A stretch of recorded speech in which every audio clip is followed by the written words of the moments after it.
Hey there. Welcome back to Wild Mind Rooted Heart, the place for the overthinkers, the deep feelers, and the people trying to figure out how to exist in this world without completely exhausting their nervous systems. Now, let's talk about the weird parts of being human. Today, we're talking about something that shows up for a lot of people when they start healing, and the weird loneliness that sometimes can come with growth. Something people don't warn you about when you start doing inner work is that your relationships can start shifting, sometimes slowly, sometimes dramatically. You start noticing patterns, you start setting boundaries, you stop people pleasing as much, and suddenly the dynamics around you start changing. For me, I remember realizing that some of my relationships in my life were built around a version of me that was constantly accommodating everybody else. I was the listener, the fixer, the emotional support human. When I started working on myself, journaling, therapy, understanding trauma patterns, I slowly stopped playing that role in the same way. And what surprised me was how many people drifted away when that changed. And this is actually really common. Relationships form around patterns. If someone is used to you always being the calm one, the helper, the person who absorbs emotional energy, your growth can disrupt that dynamic. And it's not because you're doing anything wrong, but because the system itself is changing. And change, even if it's good, can feel very uncomfortable. And when it's affecting somebody else that is used to receiving all that you are giving or doing or being, and that is suddenly taken away, people tend to respond in different ways, but they tend to get a little mad, a little pissed. And so it turns out when you stop being everyone's emotional support human, some people, they quietly unsubscribe. And that can feel confusing at first, but it is also a part of growth. I know at first for me, it felt like I was doing something wrong. I was like crying a lot because I was also releasing a lot. And I remember talking to my therapist at the time as I was going through all of this, being like, "Am I doing something wrong? Like like it's not wrong of me to start to finally choose myself as someone who, for as long as I can remember, I was very conditioned to believe that everyone else around me was more important than like I was. Like I was very conditioned to not be someone who was supposed to have needs. I was basically not supposed to be a human being. And so as I've learned on my journey and each step and layer and all the things, all the pieces, it gets easier. Um, you do have to get, my favorite quote that I've come up with throughout this is getting comfortable with being uncomfortable because that's just going to make life feel like it can flow better and not constantly feel like it's going against you. But I do want to preface that if you are doing the inner work, that this work is so important and it's so necessary for not only yourself, but I'm all about trying to help make the world a better place and leave it better than I've come to find it. And by doing that and doing the inner work, you help shift things collectively. As we all know, and it's finally being talked about more, energy is so, so real. And I've been feeling that forever. And it's just nice to have that be more of a conversation these days. But I do remember in the first part of my journey, I had to it also happened during the midst of COVID. And right as I moved into my apartment, the world shut down. And it was like, I felt this thing inside. It was like, we've tried to wake you up a few times. We've tried to tell you have to learn to sit with yourself. And not constantly be distracted or, running from something or just filling my life with other people, right? I had to learn how to fill my life and fill my own cup and make sure that I patch the holes that were in my cup.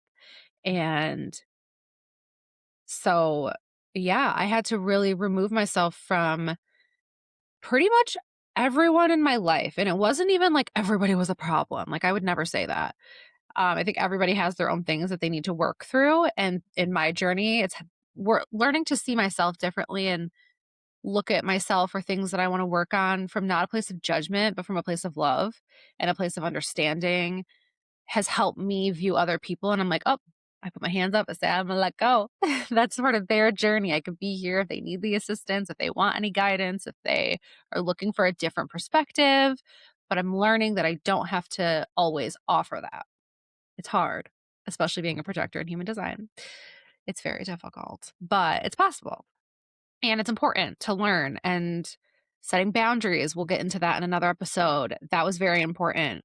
But I will say I did feel very isolated because it's not something that everybody I feel like is going to do in their lifetime on this in this time.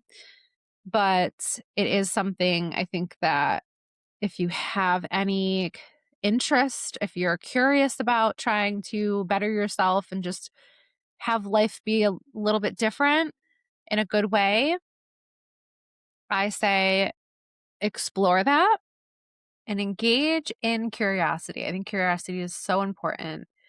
And know that when you're starting your journey and whether you have to remove yourself or other people begin to remove themselves, it's not forever. Like we always have, think about it, spring cleaning. It's now spring and we all do the spring cleaning. You want to clean out whatever's not left from winter or whatever and make space for new things to come in and welcome in. So there will be little lulls where you have maybe not as big of a community as you'd like or are used to, or that you maybe feel like you need. But I do want to preface that everybody has what they need inside of them. Everything else is like a bonus. And it's just a matter of finding access, being able to access that within yourself. And the loneliness is not forever. As someone who's felt lonely in crowded rooms, like it's not forever. And usually that I believe is a sign that you may be abandoning yourself in some way. And so removing yourself from the outside noise for a little while to tune into yourself and figure out what it is that's going on or what is something that you can focus on, that you can shift, that you can alter to heal, to move forward, to let go of. The loneliness won't be forever. It does, like if someone does leave your life, I've learned this viewpoint of better things are coming. Someone, something has been removed to make space for something better. And a lot of times I know people say this and I've heard it and you're like, yeah, yeah, but like you have to really believe in that. That it's going to be even better than you could even imagine. Think about how many things you've been like planning on. You try to all like prepare yourself for any sort of thing if you're like that. I'm definitely an overthinker. So I tend, in a trauma response, my trauma made that a little bit more of a heightened response. So learning to slow down, learning to also not let all of my thoughts control my life. You don't have to respond to every single one. Thoughts are just thoughts. And sometimes we get really good little nuggets. And sometimes it's like, where did they even come from? Why is that there? But you don't have to hold on to it. You just let it go. Look at it as you're giving yourself time to connect with you in a different way that is going to help you in the future. And I do think that's a really important lesson to ride the wave of life. Life is always going to have ups and downs. It's going to always have good or bad. Like that's what it is. It's all about balance. If you feel lonely, go outside. Go outside, spend some time with nature. Nature's my bestie. When I feel like everything is wrong, I can go outside. So I'm looking forward to nicer weather on the way, but I can just go outside, look up at the sky, look around at the trees. Like tell your problems to the trees, dude. I'm telling you, it's real. just talk out loud. Sit on a bench at a park and just let it go. Because journaling's not for everybody, and I understand that. I was very much I journaled so much when I was young to help kind of process my own loneliness. I reread those journals in my early 20s. They broke my heart, and I wish I didn't rip them up, but I also, like, cried so much that a lot of the pages were ruined, and I also was just like, "I don't ever want anyone to see what I went through." And here I am now at a different place where I'm just, like, sharing my journey is has the potential to help one person, if not more. I'm about that.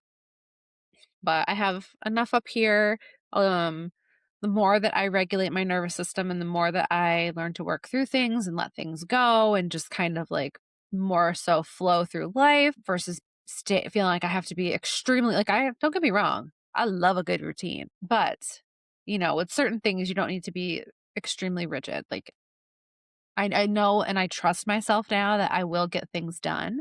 It may not always be on the timeline of other people, but I will get what I want slash need to get done eventually. Like it'll get done. It'll happen when it's meant to, or when I have the energy to do it, depending on what we're talking about. I'm talking about laundry. I'm talking about meditation. I'm talking about energy, cleansing, yoga, all the stuff I try to fit in, and creating guides and creating more merch designs and just creating. We're here to create. And what is it for you? And sometimes you have to step away and experience loneliness in a different way to maybe heal it. So that way, when you are left alone or you are alone or you do find time where you're like, oh my God, what do I do? Like, what do I do with myself? I think that's what a lot of people feel. Anything, whatever you want. I used to sleep I used to sleep so much. Like whenever I was alone, I just would sleep. I know that was like a safety thing. That was my nervous system. Like, oh my gosh, we could finally rest. But now that I'm in a place where I've regulated my nervous system, that's a active practice that I do. Oh, I can do fun things. I started painting. I was like, I'm not creative. I'm not going to be good at painting. I'm not the. When you're creative, it's not about being perfect. The imperfections are actually what make things the most beautiful, including yourself. But yeah, the loneliness won't be forever. It can feel like you're the only person on this journey. And that's where I think the internet is helpful in talking to people. And if you do decide to post or share anything about your journey, it's a way to invite other people that are like minded. Because I do know where I live. I feel like yeah, I feel very outcasted and I'm ready to move and experience something new in a new community and new people and just a new environment entirely. I've made peace with where I'm at, so I feel like I wouldn't be leaving in a like, "F this place, get me out of here," like whatever, that kind of thing, that kind of mindset, or headspace. Because I feel like then you could possibly have regrets. And I'm someone who very much like I'm a Leo sun, so I'm very loyal and I'm very heart led. Um, and I try to